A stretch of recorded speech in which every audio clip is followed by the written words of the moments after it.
Peary Show, brought to you by the United States Army and the United States Air Force Recruiting Service. That's right. It is, fellas.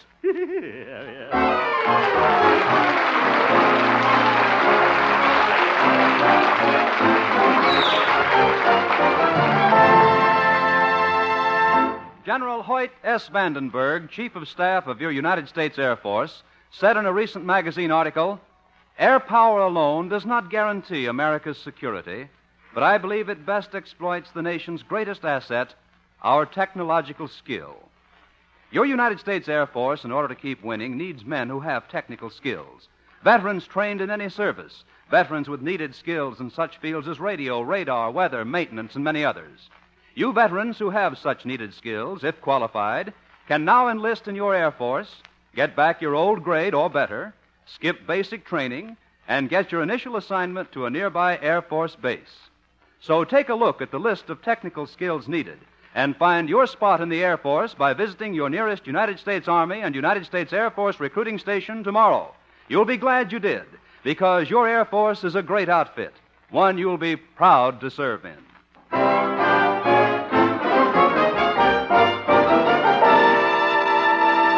And now, Harold Peary as Honest Harold, the Homemaker.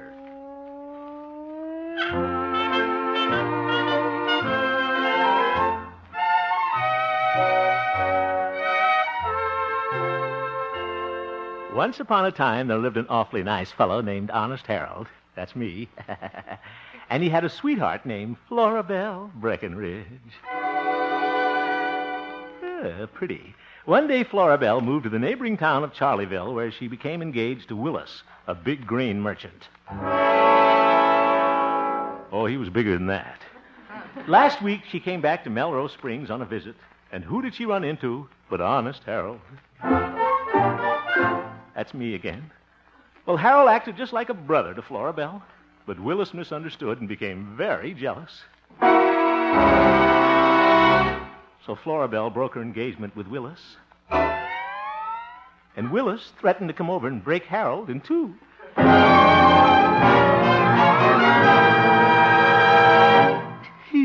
Sounds bad, doesn't it?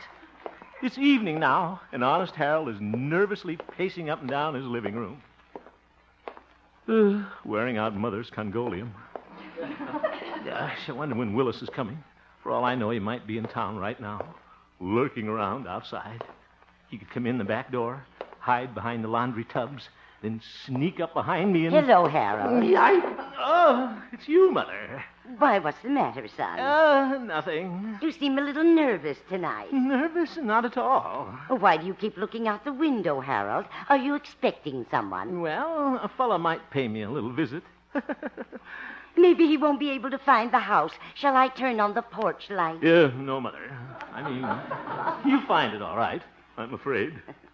Well, I've finished the dishes. I think I'll sit down and read a while. Oh, still reading that same book, Mother? Crochet Your Way to Happiness? No, I finished that. Oh. I'm reading a murder mystery magazine. A murder mystery magazine? Yes. I got it at the drugstore yesterday. Uh-huh. The story I'm reading is about a rejected suitor. He murders the man who stole his sweetheart. Zoink. It's called My Body Lies Over the Highway. I don't know how they think of those titles. I do. But it's very exciting. Would you like to hear a little of it, Harold? Well, It was a dark, moonless night. And Fenwick, he was the rejected suitor, Harold. Oh, yeah. Fenwick stalked his prey relentlessly. Mother. He was determined to kill the man who had stolen his loved one, a man who was known as Archibald. Archibald could be me. Archibald awaited the killer's coming fearfully, trembling. And the only sound in his room was the ticking of the clock. Tick, tock, tick, tock. Sounds like Mother needs winding. Suddenly, Archibald heard a noise. Oop. And then his door opened slowly, slowly, slowly. And there he stood. Who, Mother? Well, I don't know. It says continued next week. Oh. Oh, my goodness. I guess we'll just have to wait. The magazine will be out around next Wednesday. I hope I'm still around next Wednesday.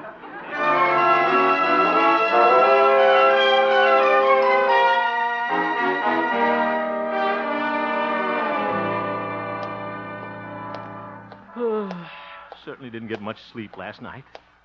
Well, things don't seem so bad in the daytime, though. After all, why should I be scared of Willis? Let him come. I can take care of myself. I'll look him right in the eye and say... Hello, Harold. Oh, Doc, what's the idea of sneaking up on me like that, you old horse doctor? Oh, sorry, Harold. I'm wearing my surgical sneakers today. Guess you're pretty nervous these days. What? It must be awful to walk down the street and never know when sudden death will strike. Doc, please. Figure speech, Harold. Matter of fact, you don't have to be afraid of Willis. You can be ready for him if you just take my advice. Oh, what's that? Just answer this ad, Harold. I cut it out of a magazine last night. Let me see.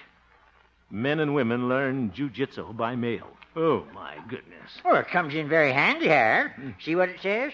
Learn to disarm burglars, surprise bullies with your strength, protect yourself against mashers at the movies. Mashers at the movies. And the course only takes 8 weeks, Harold. Well, that's wonderful. I can study it in the ambulance coming home. Thank you very much, Doc. That's all right, Harold. When you're in trouble, you can always count on Doc Yancey. Yeah, for more trouble.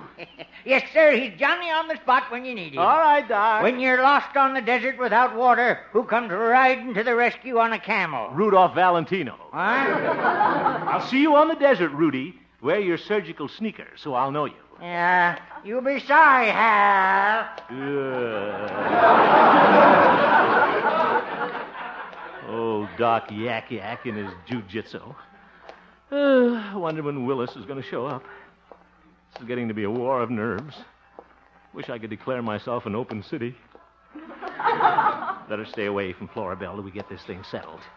Maybe if I can just see Willis alone, we can arbitrate this thing. Oh, Tootsie Roll! Ye gods, it's Florabelle. I better get out of here.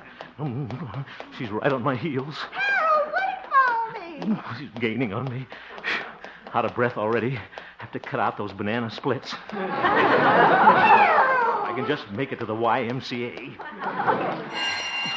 Oh, darn it, the only signal in town that had a change on me. Harold, are you trying to run away from me? Run away? No. I believe you were, and that's not very nice after I broke my engagement with Willis on account of you. Well, you see... Acting this way after all we meant to each other. Remember when you wrote in my memory book, yours till Niagara Falls? Well, yes. Are they still falling, Harold? I'll go see. Goodbye. Harold, you're not worried about Willis coming here, are you? Worried? Of course not. Well, I guess I never should have come back into your life. But I was drawn like a bee to a flower. Yeah, well, in Florabelle... Oh, don't fight it, Harold. It's bigger than both of us. Yeah, but so is Willis. Well, if I can forget Willis, why can't you? Harold, I just looked at the almanac, and you know something? There's a moon out tonight. I think there's a goon out tonight, too. Oh, it would be nice to go riding, visit all our old spots, and park in the dark. Park and... well... How about it, Tootsie Roll? I'd love to go for a drive in your car. A drive in my car? Sure, I'll be busy, but here are the keys. Drive any place you want to. Car's kind of hard to start, though. Give it plenty of choke. And don't ride the clutch. Goodbye. Harold, Hemp!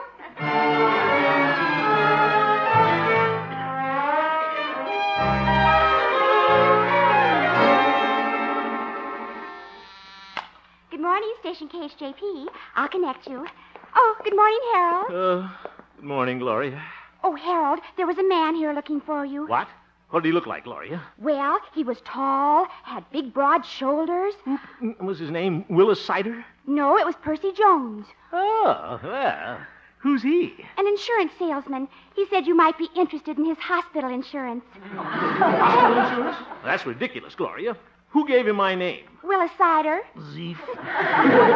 Here's his card. It's awfully clever. Huh? For broken bones, see Percy Jones. Gloria, you're making that up. No, I'm not.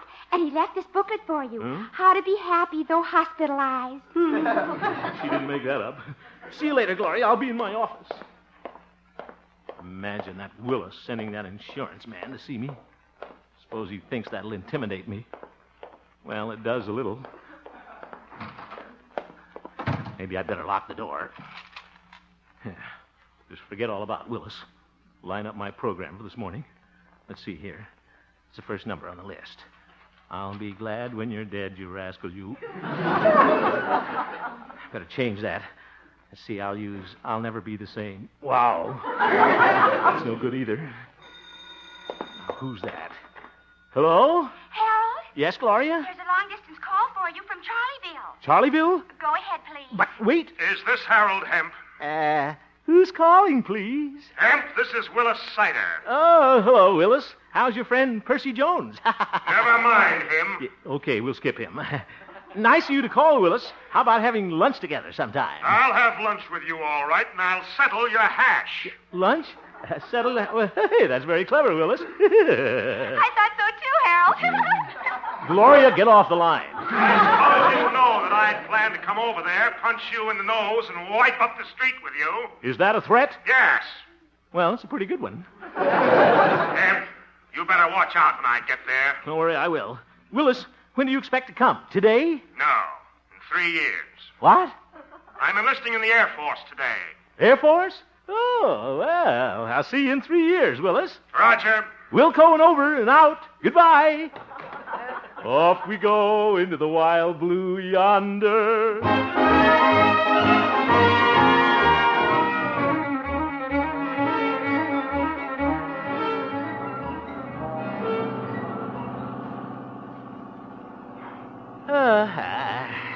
Are you comfy, Florabelle? Mm-hmm. I could ride like this forever.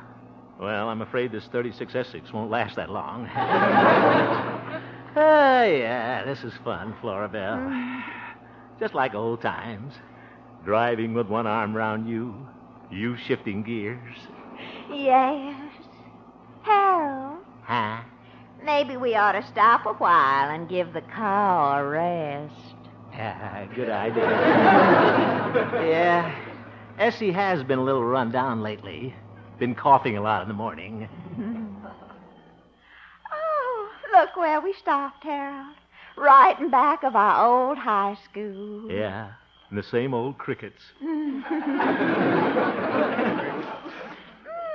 What's that wonderful perfume in the air? Winter blooming jasmine? No, that's oil of wintergreen. We're parked behind the gymnasium. Harold, I'm afraid I misjudged you. What? Well, this morning I thought you were afraid to see me on account of Willis. Afraid? No. As a matter of fact, I think little old Willis is a pretty nice fellow. Oh, I'm glad. He just called me this evening and told me about enlisting in the Air Force. Oh, he did? He felt awful bad. They wouldn't take him. Wouldn't take him? No, poor man. He couldn't pass the physical. Oh, well, what am I worried about? He's probably a physical wreck. They said they couldn't use him in the Air Force. Oh. He was too big. Oh? And Willis told me to tell you he'd see you tomorrow. Zoink. Harold, where are you going? I'm going home and call Percy Jones about his happy hospitalization.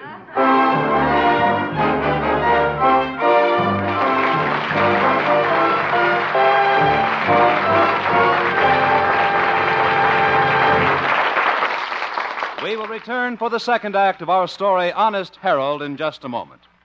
Here's a special note for the women.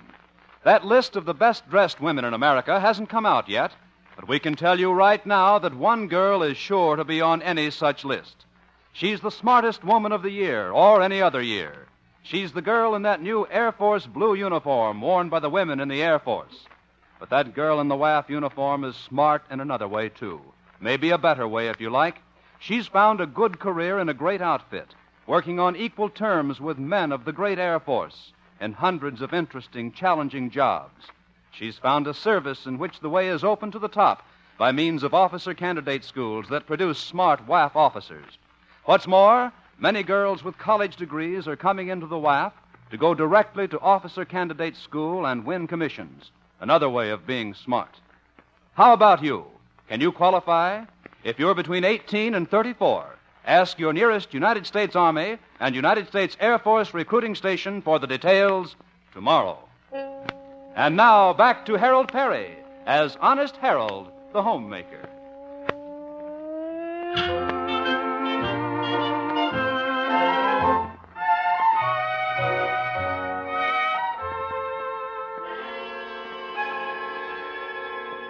Well, it's a chill, windy day in Melrose Springs. The skies are ashen gray, and Honest Harold is a little gray himself, as we find him on his way to the Melrose Springs police station. Gosh, I don't know when Willis is going to spring out at me. Liable to track me down any time. I feel like a cornered caribou. This is the right thing to do, all right. I'll see Pete the marshal. I'll demand protection. Sure. Pete, I want to talk to you. Oh, Harold. Oh, what a police force. What can I do for you, boy? Well, you can wake up first.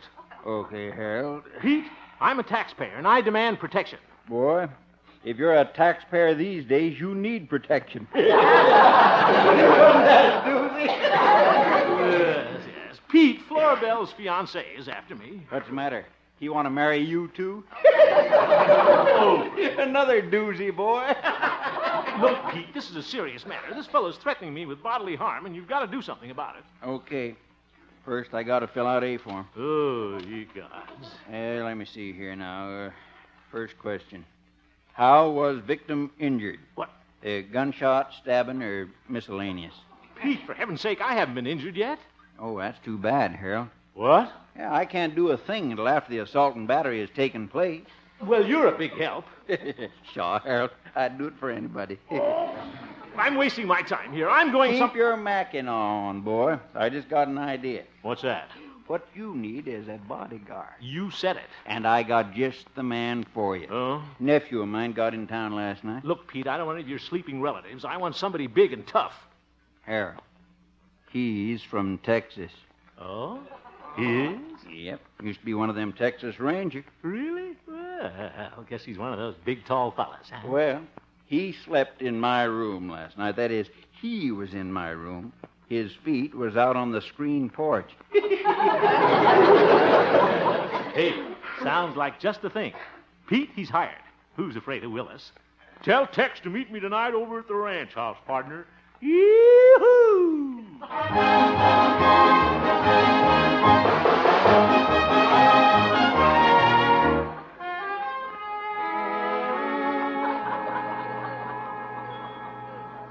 Oh, speak to me of love and say what I'm a-longing to hear. That I'll have a wonderful time with Florabelle tonight, dancing at the Antler Hotel in the Moose Room. I won't have to worry about a thing with Pete's nephew guarding me.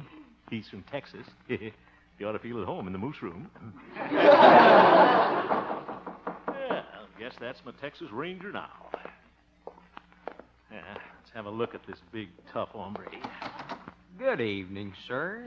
Oh, my goodness. Are you Pete's nephew? Yes, sir. My name is Virgil. Uncle Pete said you wanted a bodyguard. I am he.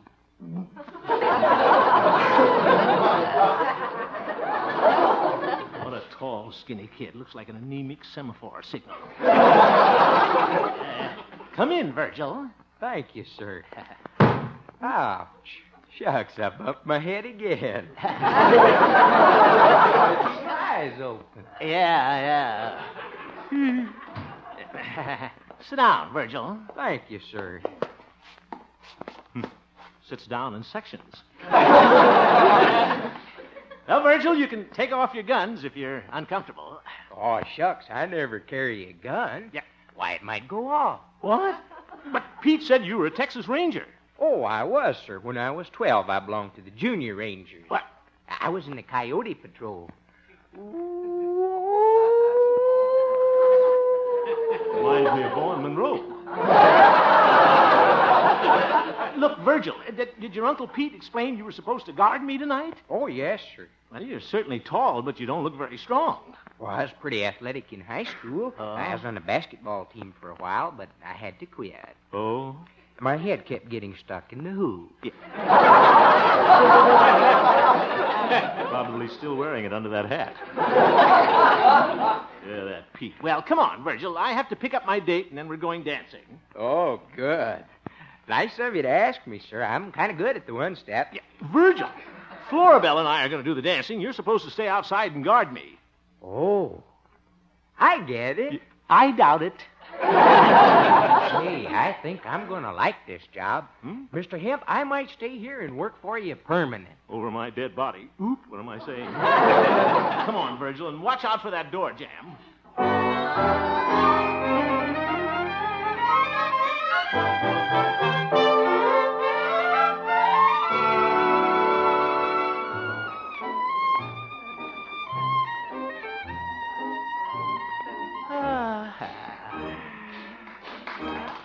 Oh, isn't this nice, Harold? Yeah, nice. I've never seen the moose room looking so lovely. Yeah, it was a cute idea putting that neon nose on that stuffed moose, wasn't it? And it's so cozy here in this little booth, just the two of us. Yeah, hope it stays the two of us. Oh, you don't have to worry. Willis will never get past Virgil. He won't have to go past him. He can walk right under his legs. Besides, it's getting late. Looks like Willis won't come at all. Yeah, maybe you're right. You know, Harold, you've hardly looked at me all evening. It's not very flattering. Well, you do look awfully pretty in your off-the-shoulder taffeta. Oh, thank you, sir. You know, if you were to lean over this table, I might reward you with a little kiss. Well, I might just do that. I'll be right over. Just wait till I move this Dr. Pepper bottle out of the way. I'm waiting. Here I come. Pardon me, sir. Oh, for heaven's sake, what is it, Virgil? Hello, Virgil. Evening, ma'am. Virgil, what are you doing in here? Well, I got kind of hungry outside, so I came in the moose room and got me a moose burger. That was a doozy. Oh, my goodness. The doozy's running the family. Okay, Virgil, you've got your sandwich. Now, will you get out of here and watch out for that? Say, that music's kind of pretty, ain't it? Yeah. Ma'am, Yes?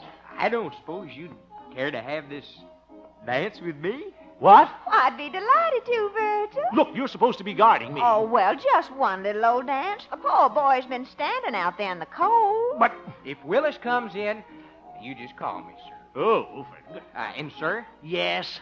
would you mind holding my moose burger? I'll show you the Texas waddle.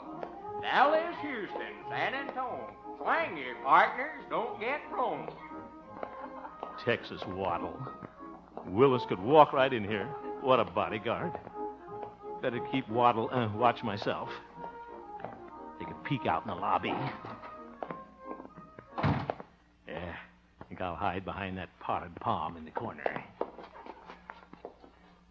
Nobody can see me from here. Oh, good evening, sir. Yeah, good evening. I didn't see you back here. Well, I'm watching for somebody. Oh, so am I. Pretty good place to hide, isn't it? Oh, it sure is. Yeah. The big boob I'm looking for could walk right in and never know I was back here. Same here. Yeah, who are you waiting for? Some double-crossing dude that stole my gal. His name is Harold Hemp. When I meet him, I'm going to pull this hemp apart strand by strand. Hey, that's good. When I think of this love thief breaking up my romance, I get so mad I could... Sounds like you could, too. Well, gotta be going. I hope you find him, Willis. Whoop! Just a minute. How did you know my name was Willis? Well, your laundry mark. Did I say Willis? I thought I heard that voice before. You're Harold Hemp. I am. How do you do, Willis? I'm going to break you in two. You gotta catch me first. Hey, Hemp, where are you? Here I am on the other side of the palm tree. Hello. Well, you're not going to get away from me, you corny little radio crooner, you small-town Sinatra. Oh, that did it. I can be pushed just so far, Willis. We'll settle this thing man to man right now. That suits me. Unless you want to wait 8 weeks while I take a jiu-jitsu course. Disregard that, Willis. You may be bigger than I am, but I'm not going down without a fight. I can't help it if Flora Belle prefers me to you. There's nothing you can do about it. Oh, yes, there is. You come out of here. I'm going to take you and... Saved by the bell. Flora, that is. Oh, Philocida, are you and Harold getting to be chums? I hate him. Likewise. Well, isn't that cute? Flora Belle, you're going to have to make a choice between us right here and now. Yes, right here and now. Willis, coin your own phrases. Willis, though I can't be engaged to you anymore, you'll always be one of my dearest, dearest friends. Yeah. You see, Willis? And Harold? Yes, Angel Puss. Would it be all right if you and I just went steady every other Saturday night? Huh? You're not doing so well either, Hemp. You see, Virgil has invited me to a barn dance this Saturday night, and he's just so cute I couldn't say no. You do understand, Harold? Oh, sure. Mr. Hemp, sir. What do you want, Virgil? Your bodyguard reporting. Haven't seen Willis yet. Fine. But don't you worry. Willis won't get by me. He could bite him, and he'd never know it. Will you excuse us, gentlemen? Come on, Virgil. Let's get back and try that Texas waddle again. All right. You're doing just fine. Houston, Dallas, San Antonio. Willis, Yes, Harold. can I come out now? Sure. Pal. Thanks. Flora Belle's a wonderful girl, but a little fickle. Yeah. Wonderful girl, but a little fickle.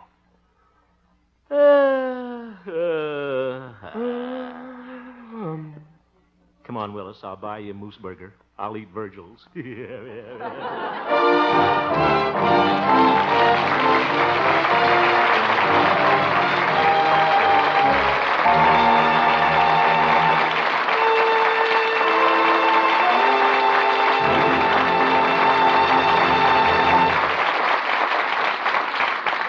General Hoyt S. Vandenberg, Chief of Staff of your United States Air Force, recently had this to say about the mission of the Air Force. I quote, "The overriding purpose of every plane, whether it is a bomber or a fighter, is to win the air battle on which final victory is predicated."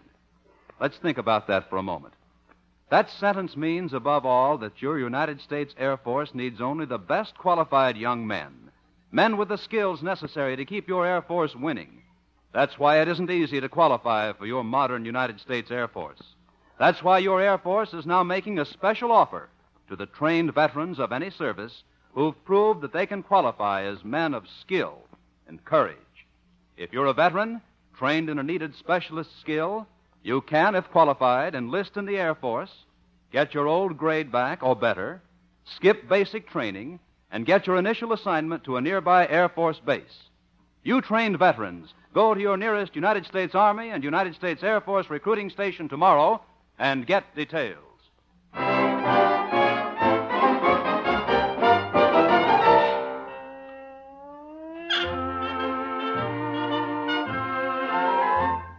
You have just heard the Harold Peary Show, Honest Harold. Yeah, that's me. The supporting players tonight included Jane Morgan, As Mother Hemp, Parley Bayer, as Pete the Marshal, Shirley Mitchell, as Flora Belle, Life Erickson, as Willis, Bob Easton, as Virgil. and featured Gloria Holliday as Gloria and Joseph Kearns as Old Doc Yak Yak. Yes, yes.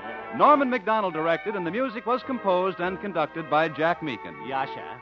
The Honest Harold, created by Harold Peary, was written by Gene Stone, Jack Robinson, and Dick Powell. Yeah, that's an important name.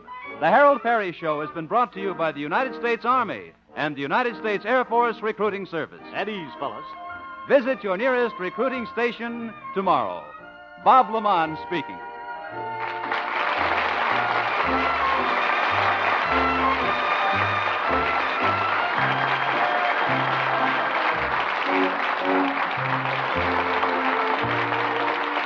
This is CBS, the Columbia Broadcasting System.